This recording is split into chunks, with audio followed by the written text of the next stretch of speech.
Hey you all, Kaylee here with Gravitas Create. It's been a little while since I did a video and I wanted to talk a little bit about time management and productivity tips. There's a recent post on our community page about this and it inspired me to sort of talk about my workflow. These tips have given me so much more control over my schedule, my time in the studio, and just my general peace of mind.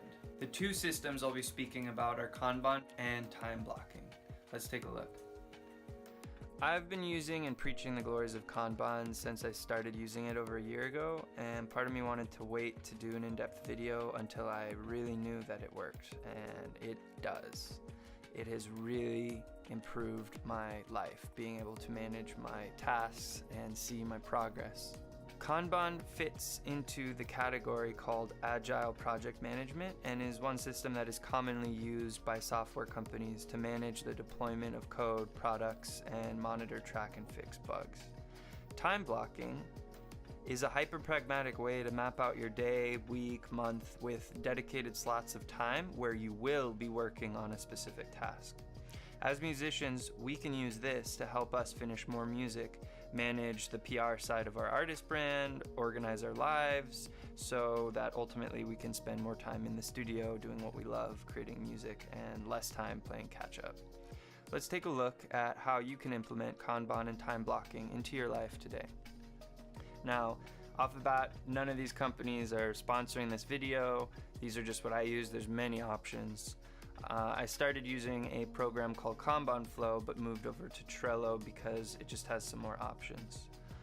I'm going to look at a real-world example from my life. Jesse Breda, founder of Gravitas Recordings, made a connection with a new partner where we can sell the sample packs that we produce through Gravitas Create. He assigned the task to me in email and then in Asana. And while Asana also has a Kanban that you can use, I prefer integrating it into my own personal Trello board. I then add it into my to-do.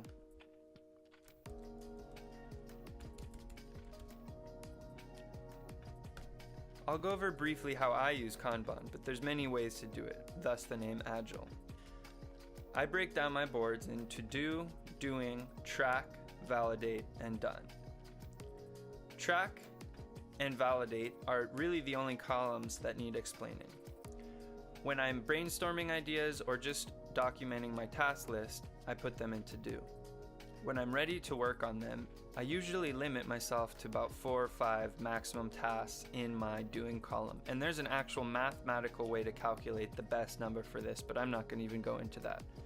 For practical purposes, just limit yourself to around 5 maximum because you really can't do more than that. Track is for tasks that are no longer within your realm of control. Say you do part of your task, but then it relies on someone else completing it. You then move it to track. You can then add another task from to do and put it in doing. As soon as the task that was in track becomes ready to work on again or to complete, you can either move it back to doing or you can move it to validate.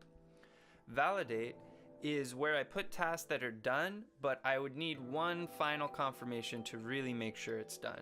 That could also go into track, but I like separating out my track and validation items. Finally, my favorite column of all, once you're finished with a task, you can drop it into done, and this feels really great when you scroll through at the end of a week or a month or a year and look at all your completed tasks. For more information on how to use Kanban, I highly recommend watching this video.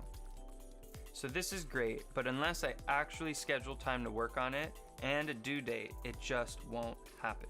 So this is where time blocking comes in. Time blocking is a fun thing to do on a Sunday evening as a way to design your perfect week, but it's also something that you'll continually do throughout the week to meet the changing realities that come your way. So I'm going to open up my calendar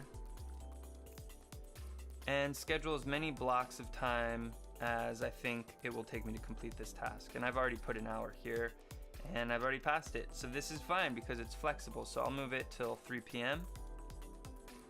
and I think it'll only take an hour. So at 3 p.m. I know I'll be working on distributing these products to our partners. I can apply these same principles to scheduling time to design some drum racks, mix projects I've been putting off, or even creative sound design sessions. Let's take a look at a couple ways I've managed my music making before. Each task can be a song or track as well as a task. You can monitor how far you've come and how much work is left on your next EP, as well as individual tasks within each track. You can bookmark resources you want to come back to and even associate them with specific songs. If you collaborate with others, you can share your board and make progress together.